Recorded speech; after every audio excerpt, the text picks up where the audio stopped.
As we know, because we read the news, there is a lot of crime. There is crime about. Crime is about. Have you ever been broken into? I've been broken into. No, I haven't. Have you? Yeah, a couple of years ago, two kids jumped over our back fence and nicked me and my wife's bikes. But during uni, someone broke into our uni house and they nicked every single laptop inside there, apart from my housemates, which was an Acer laptop. Yeah, well, there we go. And they used that to break the window together. True story. Double insult. Yeah. Well, do you know where you could have stored your valuable? Go on. Go on. Inside a lion container. Oh, yeah. Couldn't be that. They would not be able to smash the way in or the way out. absolutely. Even that laptop would not have done any damage. That's right. Even an X. Because it's guarded by lions. Yeah. What's really good about them is you don't need planning permission. If you've got an outdoor space, you can store them there. They're super secure. It's where you can store your valuables in a way that you are safe in the knowledge that they're going to be safe. Yeah, and wind and watertight. All this extreme weather we're getting at the moment as well. Not affected. Are they watertight? They are wind and watertight, yeah. I worry about that. Like, I've got a little office at the bottom of my garden that was an old garage, and every single sort of winter, every time it's raining, I genuinely do go in and go, it's fine today. Yeah, is today going to be the day? Yeah, absolutely. Yeah. So if you want to get a bit of secure wind and watertight outdoor storage, I suggest you go to lioncontainers.co.uk. What's that website? It's lioncontainers.co.uk. Thank you.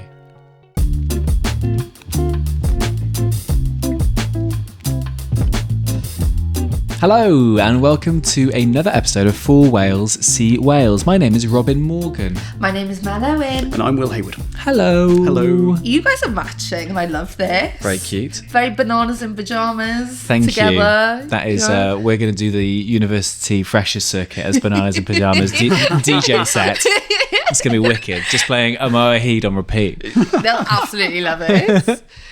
Nice, how's things?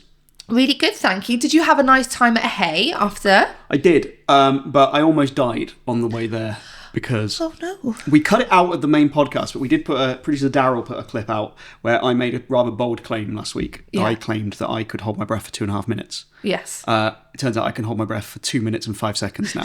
And I did that on my drive up to Hay and then nearly died swerving off a road. You nearly held it forever. Yeah, and yeah, exactly. I don't know what I was thinking. I was just, because... You wanted to prove it to yourself. You're like, those bastards don't know what they're talking about. Taking the mick out of me. It turns out my lung capacity has gone down somewhat since I swam every day. Yeah, that's fair enough. Oh. Did you start it, you know that thing when you're a kid and you hold your breath through a tunnel, but like yes. the traffic was so bad in the Bringlass tunnels that you nearly died? Like, this is how I go. I can't hold it for 2 hours. We need a relief road. Too many people are dying holding their breath. I like that. Thank you. I also I got a message from someone who said that they were listening to us at the gym and they had to get off the treadmill because Robin's thing about reversing 20 miles an hour but physically reversing it made them laugh so much. Yay. That's brilliant. I love that. If I can stop people working out one at a time, Yes. that's if I just want to make Wales unhealthier. That's been my dream from this podcast. So thank you very much. You're Well the done you. Antithesis to Joe Wicks, right? And the anti-Joe Wicks. Yeah. I want to maybe go into a bit of a rage today about how Wales has been treated.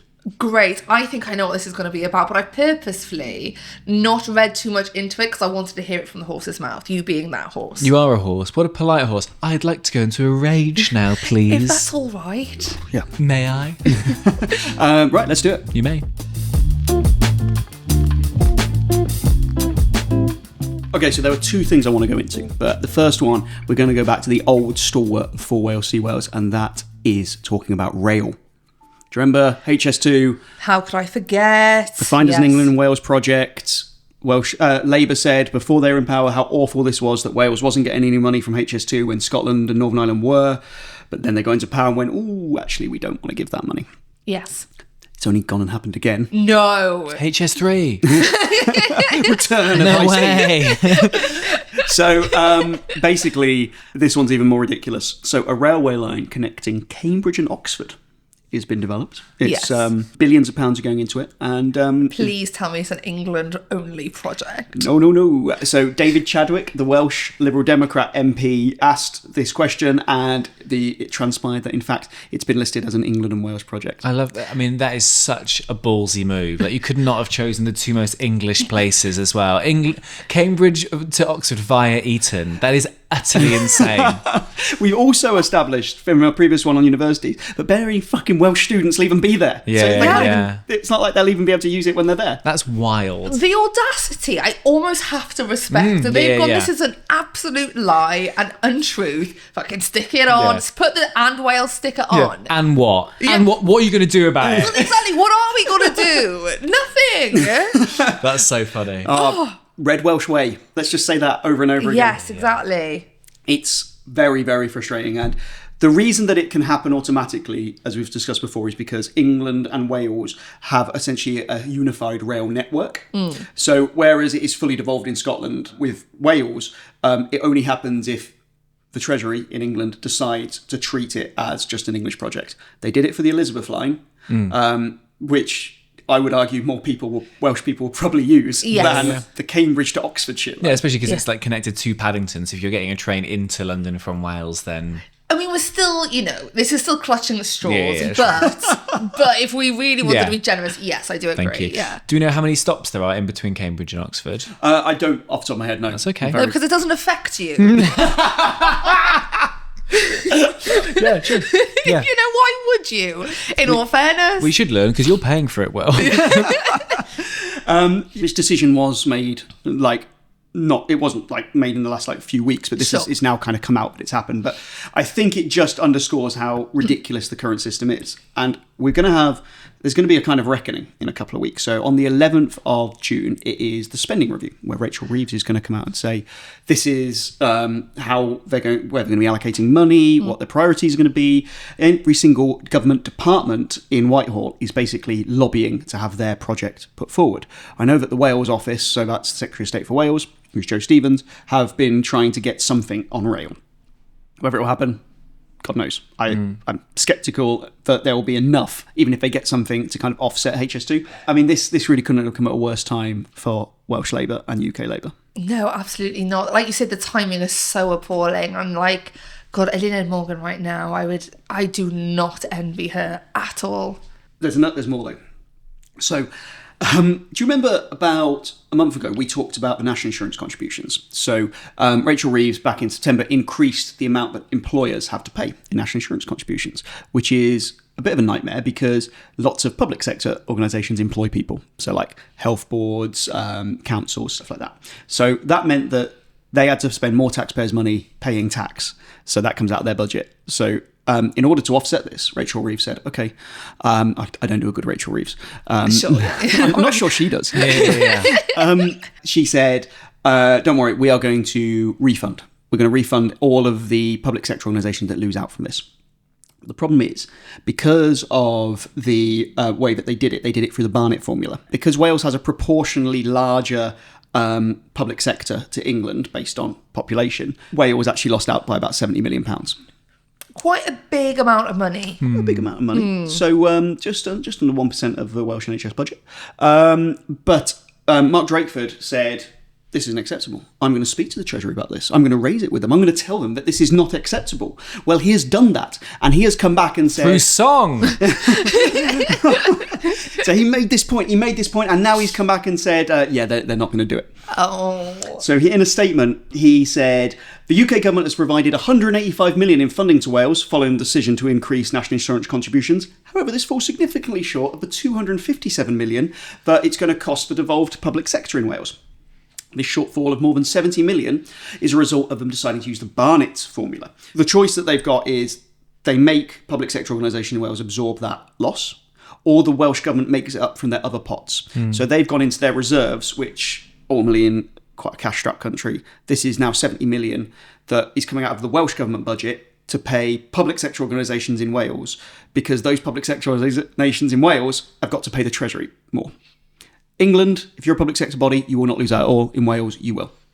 Well, doesn't that just describe the whole thing, doesn't it? Like when people, what is the Welsh experience of that? But at least we get to go to Oxford and Cambridge for cheaper. No, that's not what's Slightly happening quicker. at all. Quicker. Slightly quicker. Obviously, we can't get. It's quite hard to get directly to Oxford from Wales. You've got to change, haven't you? Got to go up, change at Reading. Depends where you're coming from, Wales, I guess. Also. I went to the UK government and a source told me, because they felt, you can tell that the UK government are a bit annoyed with the Welsh government for making a fuss about this. Those bloody fuss-making Welsh. And they never make a fucking fuss. They said... Beta cucks, sorry. They said, yeah, basic income. It works on so many levels. I like it does. It's good. It's the gift that keeps on giving. New merch. Yeah, basic. Yeah, basic. Robin Morgan. So when I went to them, a UK government source told me the Welsh government's spending power has been boosted by the UK government's decision to waive their reserve drawdown limits. So basically, the Welsh government have said, the UK government have allowed the Welsh government to carry more money over, essentially. They've also increased the amount of spending by giving them £180 million to compensate, even though that's short of what it should be. And they said there's been a record 21 billion financial settlement in the autumn budget, which is the largest in the history of devolution. He said the UK government did these things to help the Welsh government invest in public services and drive down waiting lists. Together we are delivering our, capital letters, plan for change in Wales by fixing the NHS, creating thousands of well-paid jobs, boosting the minimum wage and investing billions in our high streets. So basically, we've given you a lot, stop moaning is what they're saying. Yeah.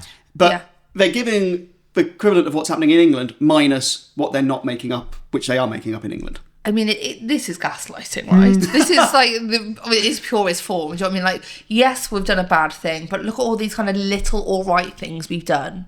What more do you want from me? God. Yeah, it's like when I wash up. I'm like, I've washed up, Jen. Yeah, exactly. You can do it and not say. Yeah, you could. Yeah. You could just do the good thing. Just do it and then not try and get praise for it. Yeah, exactly. I'd never not try and get praise for it. It's nice, isn't it? Praise is good. Welsh Labour, I mean, they're going into an election in now 11 months, and it's like their own party wants them to lose. Like, okay, question, and genuinely, like, not taking the mick here. Like, do UK Labour care the fact that they're going to lose the Senate? Do they give a shit? Because if they did, I think they'd not be doing this. If you said to UK Labour, do you want to win in the Senate election, they would say, yes, we would. Yeah. The problem is, the people who ultimately make the decision are people in the Treasury. And I think there is a bit of a feeling that maybe the Treasury tail is wagging the overall government dog at the moment. I think that it is one of many competing priorities. The Treasury is well known for being completely inflexible, saying this is how we do things. They very rarely seem to look at their systems and go, well, actually, this doesn't really make sense, or this isn't fair because of X, Y, and Z. They're just like, this is how we do it. Numbers in a spreadsheet. Yeah, exactly. And they're going to wake up at the start of May next year and think, oh, maybe we should have done more. Or maybe they won't be introspective at all, and actually they'll just focus on the next UK general election. Well, this is my question. Like, is this going to hang over Keir Starmer's head at all if he loses the Senate? Is he at all going to be concerned how that makes Labour look UK-wide? Because I would argue that when Labour started really underperforming in Scotland and were like losing out to the SNP 12 years ago, that was a panic for Labour because it was really hard statistically for them to get an overall UK majority without Scotland. Is that the same concern in Wales? Like, do they care enough? I think UK Labour have long, especially some Welsh Labour MPs are very kind of scornful of Welsh Labour, the Senedd members and that sort of stuff. Sure. They're pretty disdainful of them. They can't probably imagine a situation where they won't win in Wales, where they won't be okay. They might lose a few seats, but I don't think they realise quite what's coming down the chute towards them. But there's been sort of like signs of this across, you see it in the national media every time there's a by-election or an English council, and you think, we saw it a couple of weeks ago with like Reform getting swathes of council seats. Is this a big litmus test for Keir Starmer? This is going to be on a much huger scale. Yeah. Keir Starmer, I spoke to someone who was actually really high up in the UK civil service. They're not there now, but and they know Wales really, really well. And they said to me, the way to think about Keir Starmer is, in many ways, he's kind of a small English nationalist. He sees Britain as this thing in of itself. In his head, it's not, this is a union of 4 countries, and this is a UK and a union that needs to be cultivated. There is Britain, and I run Britain. And he's not hostile to devolution. He just doesn't seem to really give it much thought. And I think that is such a problem. They seem to be approaching the Welsh elections like it is a local council election. Yeah, well, I think it is to them. And we've talked about this before. When you think of, if a news story is happening in Wales, we now go to Wales. You don't go to the place. Wales is the place. Yeah. Supposed to. We'll go to Birmingham. We'll go to Manchester and Wales. It's a little region to them. Yeah. Shall we move on? I'd love to. Yeah, please. Robin, you and I do a lot of media work. You know, we've recorded here, there and everywhere. Yeah. I would say this studio feels like home now. It feels like a second home, and it's one of the best teams we've worked with. 100%. I mean, the amount of times that you sort of like record from a tiny little space, like a cupboard, and you're just on your own there, but it's light, it's bright, the team here, wonderful. Yes. What I love about working at Heyman Media is they aim to produce the best quality product you want to make. Yeah. Like they help you tell your story, and this is why we work with them, which is why we continue to work with them. And if you want podcast production, it's a really good way of highlighting an issue you think's important. It's a really good way of telling a story you think's important, and it's a really good way of just marketing yourself and your brand. I really suggest you go to Heyman Media because they are really, really, really good at doing this, and very great guys to work with, aren't they? They are nice people to work with, and I think that's it's nice to work with nice people. It is. Yeah, despite that, I do work with you, and it's fine. Right, well, thanks on that bombshell. heymanmedia.co.uk. Would you guys say you work in the cultural and arts sector? Oh, depends what day you ask me and what gig I had the night before, to be fair. If it was a brawl in Leicester, it doesn't feel artsy. But sometimes if I do chapter in Cardiff, that feels very artsy. Yeah. We've talked previously about the arts in Wales and how poorly funded kind of culture is in Wales. So we talked about, Wales per head in end of 23-24 was 70 quid per head spending, whereas the UK is £91 per head. Some countries like Hungary, 160, France, £237 per head. Iceland, 700 per head. That's wild, isn't it? That is crazy. So what will they produce now? Well, I was thinking it. I was like, where's your top 10 hit, Iceland? Come on, can do better. The Welsh Government released, they'd done a consultation with the sector, with the cultural sector. They didn't include sport in this, even though Jack Sargent, the MS responsible, also has responsibility for sport, but they didn't include sport. They announced an 18-page document, and this was their priorities for culture. Oh. Okay. So these priorities for culture, I'm aware I can be a bit cynical. So I read them, and my initial thought was, this is just kind of woolly, there's not much to it. And then, so I gave it a bit of time, had a chat with a few people in the art sector. Now, some people who'd fed into it said, actually, we like the direction of travel. Some people thought this is just lip service to helping the arts. Having reread it a few times, because I'm cool, I think it's just the most blasé, just meh thing I've ever read. I said in my newsletter that it was like placeholder text written by candidates on The Apprentice. Oh, I love that analogy. Yeah, it's a good line. So there is no line in there where you can read it and you don't just go, well, obviously. Sure. Oh. So to prove it, I scrolled up and down really fast and counted to 5 and then just stopped on a random line. Listen to this. Wales is fortunate to have a deep and broad cultural and creative offer that we should celebrate, enjoy and share with others. We want cultural organisations and services to support the people of Wales to be collectively, individually and uniquely Welsh. Innovation and excellence should be fundamental to our aspirations for developing and celebrating culture. Ooh, hot take. Yeah. How? Yeah, for something talking about creativity, it doesn't half sound like it was written by ChatGPT, doesn't it? Oh, it did as well. It did. It did. Or it felt like, you're like, the word count is 4,000 and I've written 2,000 and it's due in 2 hours. 3 adjectives instead of 1, I think. Yeah, Let's do one of those. Put it in. And I think the thing with it, there was nothing statutory in there. There was no way of measuring success. They were just fairly vague. And part of me is like, well, these are the priorities for culture. This is the direction of travel. Maybe they don't need to put that in there. But I decided to go and have a read of what they'd done previously. So I went back and read their similar release on culture back in 2016 called Light Springs Through the Dark, A Vision for Culture in Wales. No, you're having us on. You're having us on. Light Springs Through the Dark, A Vision for Culture in Wales. Black Bible Black. Love that. Love that. Oh my days. Now the similarities are flipping amazing. Less swearing. So they both have a section called digital, okay? Digital. Digital is important because the internet exists. I'm very modern, I will say. Digital. Do you remember digital TV was becoming a thing? Yeah. They had to put adverts on, like, everything's switching over to digital now. Digital radio, it's going to be so clear. Oh, when like a family in the village got a digibox, you knew that like they were the rich family. Do you remember your digibox? I remember my digibox. We we weren't the last family to get a digibox, but like we weren't the first either, you know. Yeah. And I remember when I got channel 18 and 21 to watch music videos all day. That was the end. Oh yeah, that was totally what I used my digibox for. Culture. I was 14. Culture. I wanted the History Channel. Yeah. You did.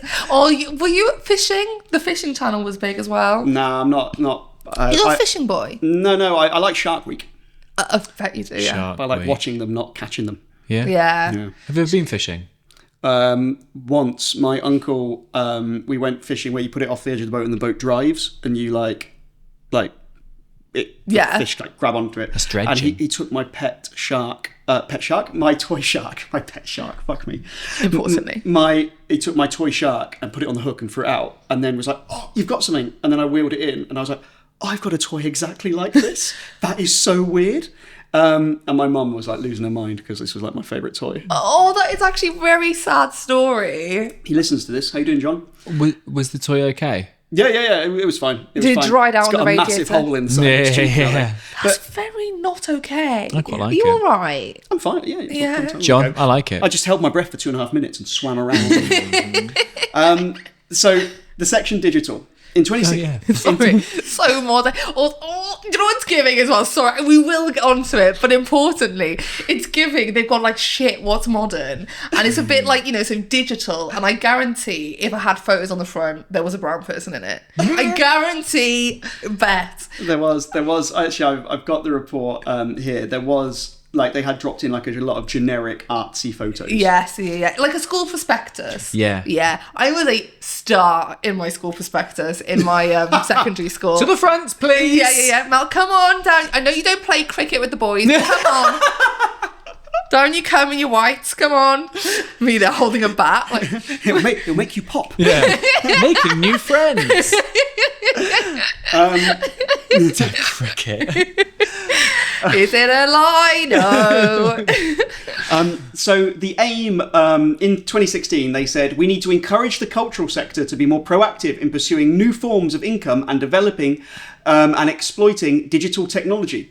Rolled forward to 2025, and they said, we need to formulate a strategic and collaborative approach to opportunities and challenges in operating in the digital world. It's the same thing. Yeah. It's almost as if, so that was 2016. And they still haven't done it. 9 years. Who's been in government in that time? Like, the fact that they said digital technology is a huge opportunity in 2016.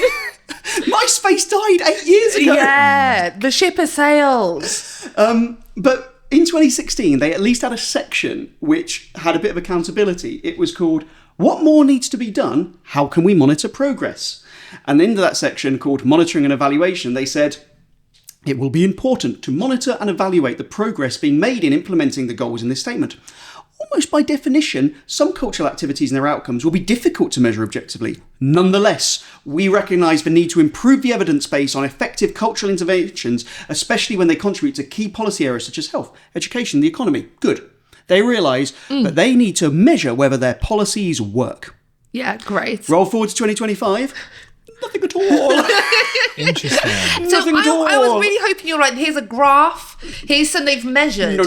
Oh, Not with art. no. Not with culture. Gosh. Yeah, so, but they did inject some more, I say inject, they added a bit of money. So they put in an extra £15 million into the cultural sector, which sounds good, £50 million. I wouldn't turn down £50 million. No. Let me just outline for you how thin this is going to be spread. So it goes to the arts, which includes dance, music, theatre, literature, drama, drawing, sculpture, painting, filmmaking, museums, libraries, archives, the historic environment sector. All of that is where that £15 million has been spread out. I mean, this studio at this rate, this is the only thing that's not included in that. To be clear, we have not had any Welsh fucking government money. People on Twitter coming at me, get away. Was that an accusation? There's a Twitter account. Do you know what? I'm not going to go into it because I'm going to do something really good on them, and I really hope you're watching because I'm coming. Is it what I think it cannot is? We'll talk about it off camera. Okay. Great. Oh, scoop. Gossip. You don't get that. So while the Welsh Government were very pleased with this 50 million, it is worth putting for context that Arts Council Wales have received a 40% real term spending cut since 2010, from Fair 2010 enough. to 2023. Yes. And just for the context, since 2017, arts funding in Wales has fallen 30%. In England, it's fallen 11%. In Northern Ireland, 16%. And in Scotland, it's actually gone up by 2%. In the newsletter this week, I realised because I'm quite miserable a lot of the time, and I think what you need now is a bit of hope so people don't get that news fatigue. I kind of painted a picture for maybe how we can make the arts better in Wales. Now, I am not a policy boffin. I am not an expert in anything, really. But I thought what would be interesting is to see how we could use the arts for, like, how instead of being a thing, we need to do something for the arts, how you could treat it as like an absolutely vital industry.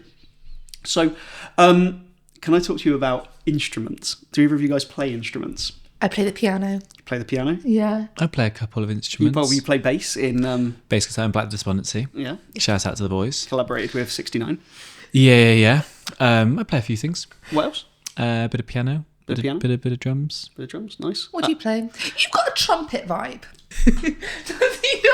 Sort of Bandcamp Yeah, energy. Yeah. You do have a trumpet vibe. I played the cornet. Oh my god. That was so much better than I was hoping for. It's like the You should do lamest, tarot. the lamest trumpet. Cornet. It's just a small It's a small trumpet. Yeah, it makes my hands look bigger though. And the rest. Yeah. Don't put it near there. The cornet, what in your head when I want to play the cornet when you were a boy? Or did you pick this up later in life? There was a second-hand cornet, sure, which was cheaper than the trumpet. Okay. So I had cornet lessons with Mr. Smalley. And also the other Because it's a teacher- smaller trumpet. Yeah, it is. Yeah, The other- obviously. the other we two- looked at each other like one of us is going to do Mr. it. Trumpet's called- Mr. Smalley left and he was just replaced by Mr. Bickerdike, who became obviously Pickerdick. There were so many options where I could have gone with that actually as well, to be fair. It actually worked out better. Yeah, It was less yeah. problematic. Yeah, Yeah, it was where did better. you- Yeah, where did you it guys depends think on I was what going? decided not to say. Yeah. How old were you, please? Started when I was in year 4, so that would have been 7, 8, and I stopped once it stopped getting me out of maths lessons in year... Second year of uni. 9. Year 9, so when I was like 13. Did he? Okay. So that meant I played for 6, 7 years, and I got to grade 2. Oh, wow. Oh, bless you. In the Two's words good, of though. Mr. Smalley, you try hard, but you have absolutely no musical talent.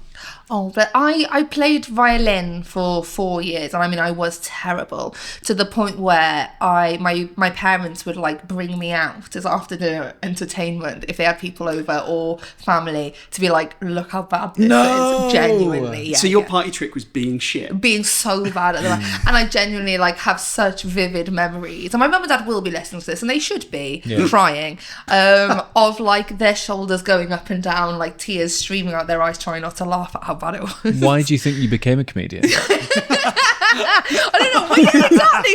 Let's draw the dots there, shall we, mum and dad? Can you still play? When was the last time you I couldn't played? play at the time. No, I know, but like if I gave you a I can get it cornet- to make. I can play Little Donkey. Yeah. Oh, a banger. Yeah. A banger. I can play the Titanic theme like everyone in the 90s. C C C C B C C B C C G D. That's like I Celine didn't sing Dion's either. here. Yeah. Daryl, for the next live show, can we get a trumpet or a cornet along? So getting a cornet. We can play us on. Yes. That'd be fun. It's getting harder and harder for schools to fund music lessons themselves. So this is a problem because it means that the only people who are able to learn are people who have got independently of means and have money, and their parents can help them. And this means in terms of the arts get more elitist, which in turn means that less people access it, and then it becomes a bit of a self-fulfilling prophecy. But there are some instruments which are kind of dying out. The bassoon and the oboe are in strong decline. The oboe was a big player at my school. I feel like everybody played the oboe. Really? Yeah. Remind me of what the oboe is again. An oboe is like a kind of... The bassoon, I knew a bassoon because in Peter and the Wolf, the Disney version, Grandpapa was played by a bassoon. Oh, they're good. But Grandpa was the old bassoon, which was... Yeah, they're fun. Oh, okay. I'll tell you what, I guarantee the harp is not on that list, is it?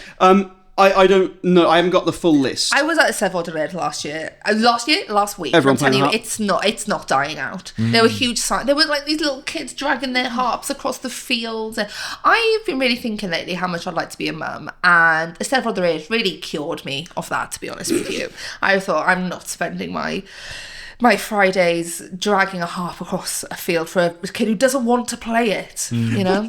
Yeah, that's fair enough. Yeah, but anyway, back to your list. I really hope that you're pregnant. Imagine if this is how I told you. I think it'd be so funny to then sort of cut to 9 months later. So we have a new co-host.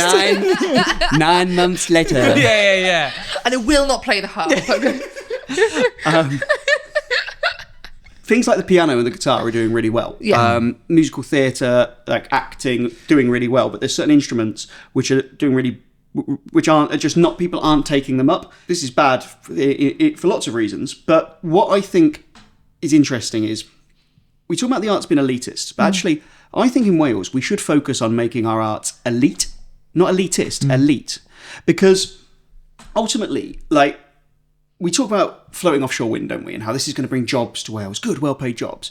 But if you exploit resources in Wales, like green energy and stuff like that, that is good for companies that will get the profits of that. They're good for the people in Wales who will work on those projects, but they offer nothing else of value to Wales beyond that immediate thing. I'm not saying they're bad and we shouldn't be doing it. But the arts, the arts have a self-evident good in terms of health, in terms of education, in terms of tourism. Like, if you, and it's basically the best soft power you can get. It's the best advertisement for Wales you can get. Like, look how well, like, Welcome to Wrexham did in terms of marketing. That, and actually, the arts at the moment turns over 1.6 billion in Wales, and that's with it being pretty starved of funds. So I think what would be a really, really, if you had a Welsh government which, instead of seeing the arts as, we need to put a bit of money into that because, we have to, if they saw it as, this is a vital industry which could be our USP. Like I said in the newsletter, like, Britannia as a brand has never been less cool, but Cymru Cool 2.0 could be like you've got so many people in England who work in the arts who are super talented, have got loads of skills, who are just devastated about how the arts have gone. We could do something different in Wales, where we make Wales the best place to be involved in the arts in the UK, and you attract people, you bring something in, and then that culture feeds itself. You need culture to make culture. And wouldn't it be like, if you had a Welsh government that said, actually, in the next term, we are going to, by the end of it, make Wales the best place to be an artist. Not just like, we're just going to do community projects. I'm not saying that's a bad thing, but actually elite art. What you need to do as well, we're a small country. You need to be really shit hot of identifying talent, whether it's from a poor family or a rich background, and having a clear pathway of how you drive it towards excellence instead of just taking part. And we punch above our weight as it is, culturally. I think when it comes to the arts, when it comes to sports, we do. No, I think that's a really good idea. I will say, I do think, though, that guitar should be more elitist, because the amount of dates that have ended with me having a boy play his guitar at me that I haven't asked for. It's like, no, I've never heard Wonderwall before. Please play it again. You wait till I whip my cornet out. I think, this stuff comes from passion at the top, right? And maybe with a potential different first minister. So when people are like, get the 69ers back together. Culture. We're doing culture now. Reed's going to get the band back together, man. Me too. I want Reed in those glasses. I want, like the funk glasses. Yeah. No, you do make a very good point, though. I think, because like Manchester seems to have done this to a degree. There seems to be an element of like, if you move to Manchester to kind of work within that industry, for some reason that is the place, and I don't see why Wales can't be that either. Yeah, I feel like sort of Bristol has this sort of creative vibe as well, whereas if you can sort of get, funds behind it, and as you say, like a pathway into it. And also like having like artistic expression rooted in people at a young age. Like the arts are really in many ways an antidote to what Reform are espousing, because they want to divide people. They think about the young men that Reform are targeting. They are lacking in confidence, lacking in prospect, and actually giving them an outlet where, whichever outlet, I'm not saying they should all be learning the fucking oboe, but actually if you were to engender into people an ability to express themselves and find a creative way to grow, I think, and actually the arts brings people together in a way that nothing else does. Yeah, it's like the sharing of stories. Sorry, that sounds so wanky, but like it is like the sharing of experiences, sharing of stories, and like there are so many people who our paths would never have crossed if we didn't both do comedy or we both didn't work in the storytelling industry. But like, did you ever think that this was a job open to you? I had no idea. No. I had no idea there was any, and this was growing up in Cardiff, in like the capital city of a country. Yeah. Never had any idea there was sort of anything media related or being a comedian until working behind the bar of a comedy club and seeing different comedians coming on each week. Was that how you got into it? Yeah, I was always a comedy fan and watched it through TV and radio and stuff. But then I used to assume there was comedians like, oh, so there's Lee Evans and there's Billy Connolly and there's Joe Brand, the ones that you've seen on TV. And then working behind the bar of a comedy club, there's like 4 comedians on this weekend. Like, oh, okay, so there's more than I thought. And then the next week it's like, oh, there's another 4 comedians here. And then you go, oh, right. And that person also gigs here. But like comedy as a sector, you know, so many people ask sometimes after gigs like, oh, how do I get into it? And you know, there's so many open mic gigs and stuff, but I would never have understood that as a concept. No, I had to literally be physically be like, you need to do this as a job, go and do it. Because I just thought people were born as 40-year-old white stand-up comedians. You know what I mean? I just didn't think. But like, I think so many people, especially from working class backgrounds, don't realise that the arts and culture is an actual job, an avenue. It's not just a hobby. You can go and do that. I was talking to Hannah Nissa, who's the poet for Wales for the foreseeable, and she was saying like she never realised, even though she did English lit at uni, even at Cardiff Uni, she never realised she could use that as a job. She then went to go and work in the public sector until somebody was like, do you want to be the poet laureate for Wales? And she was like, oh, okay. Right, yeah, sure. Yeah. And arts make arts, don't they? Like, I give you a piece of paper and say, create something, it's really hard to do it. If you see examples and you have inspiration, it feeds off things, doesn't it? So, cool. So I think we just fixed the arts in Wales. Well done us. Fixed. We've done a lot on the Welsh stories recently, but I do want to kind of draw your attention to something, a kind of angle they're going down. So they are definitely trying to reform. So this is a tweet that they said the other day. Breaking, capital letters, with a siren emoji. Oh, digital. Digibox. Labour First Minister says, actually, there are very low numbers, referring to immigration. And Leonard Morgan agrees with reform, all in capitals, that migration has had a positive, all in capitals, impact on the economy. Only the Conservatives have a plan to cap immigration and deport all, capitals, those in the UK illegally. 2 points. Firstly, immigration is not devolved. If the Tories want every seat in the Senate, they'd be able to do nothing about it. So firstly, meh.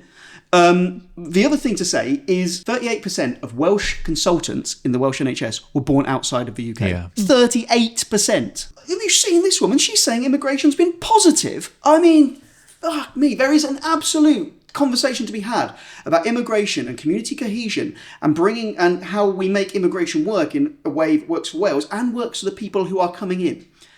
This idea of this woman thinks that immigration could be good. What is that? It's a Facebook meme. It is. It's a post to get shared on Facebook pages such as, do you remember this street? It's laughable is what it is. You know, it's and I don't mean this in a rude way, it's stupid. Like, it's not in the slightest bit intelligent. Do you know what I mean? And the problem is they're trying to reform, but Nigel Farage, unfortunately, is very good at what he does. The Welsh Conservatives are not, right? And the thing, like, and I've said this, I don't know if it was on the pod or just to you guys before, but I think what the Conservatives do very often, I've seen it, is they ship any talent they've got to Westminster. So anybody who's remaining in the Welsh Conservatives, they deem to be a bit of a muppet. And this has proven that. It's interesting, isn't it? Because when RT stood down, he was seemingly like the head of this kind of sort of social, especially on social media, that sort of policy of quite, you know, let's get some lots of retweets in that quite sort of Trumpian mould. I wasn't sure how they were going to play the next year after he left. I didn't know whether...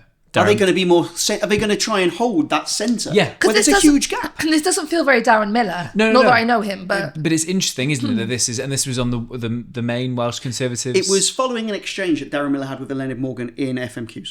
Okay, so it's been pushed. It's been pushed deliberately. Doesn't feel very Christian. Feels very no room at the inn. No olive branches today. No. No, sorry. I used them all up on Will. Yeah. Do you remember a few weeks ago when we looked at that data from the Wales Governance Centre about how voters of other parties feel about other parties? Yeah. Reform hates the Tories. Like, they hate them. Like, Reform voters hate the Tories. You are not going to win any of them back. No one's going to go, Nigel Farage isn't tough enough on immigrants, get me Darren Miller. It's just not going to happen. They're not, are they? So It's so silly. Whereas there's... Because also, I think a reasonable person can think that illegal immigration is not helpful, but realise that immigration generally has a positive impact on the rest of the country. I think you can hold both opinions. I think somebody can say, okay, we need to control immigration and not let everybody come here illegally, but I do agree that generally immigration is a positive thing.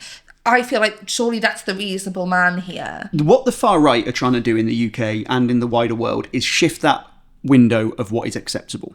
And they're trying to get us to debate issues from their perspective. Yeah. So they're trying to get us to debate that immigration is roundly terrible and bad and it has to stop. And if you go in with the premises all immigration is bad, you have already lost.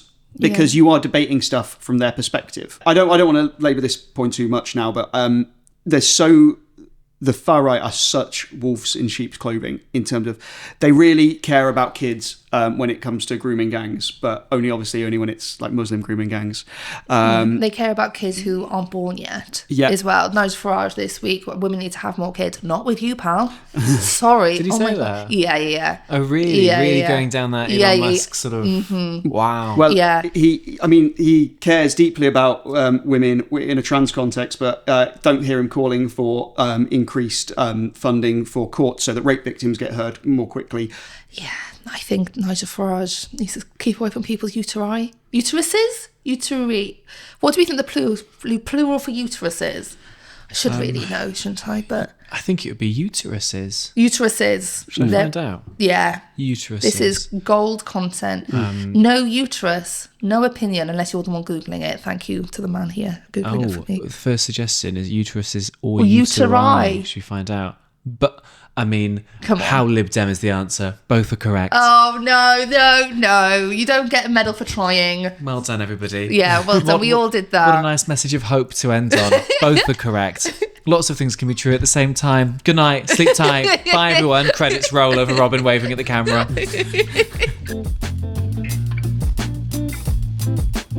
Any more for any more? I'm good. I'm happy. Anything you'd like to plug, anyone?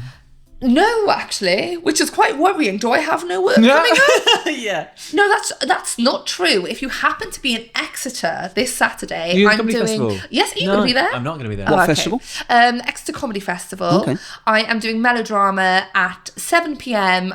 From Bookbug, Nice. which I think is a bookstore. Cute. Yeah, I've never please done it come before. I want to do it in the future. I've heard lovely things about it. Yes, I did a fundraiser gig for the festival and it was so lovely. You know when you're like, it's too lovely. Sure. Yeah, that you're like, oh, they're not going to like the show. But no, so yes, if you happen to be in or around Exeter on Saturday night, please come. I do have tickets left. Nice. I have a tour on sale. It starts next year. It's called Let's Overshare. It's coming to a bunch of places in Wales and beyond England and Scotland. So you can get tickets on my website. I'm also doing a kids comedy show, which is very sweet. I'm taking that to a few different places. Nice. It's really, really fun and wholesome. What's it called? It's the kids show. Story time. The idea is that I've got a story to tell the kids, but I've forgotten all of it, so they need to help me make it up, and they act it out, and it's really wholesome. You look so sweet on the poster as well, like your little head tilt. You're like, You do like a head tilt. I like You're good at head tilt. Thank you. I've got the newsletter, the Will Hayward newsletter, and I'd just like to thank all the people who've got in touch about potential sponsorship. Give us a shout. We can tailor something to you. So exciting times. Thanks very much, guys. Thank Thank you. you. I've been Mel Owen. I've been Robin Morgan. I'm Will Hayward. Ta-da. Bye. Yeah.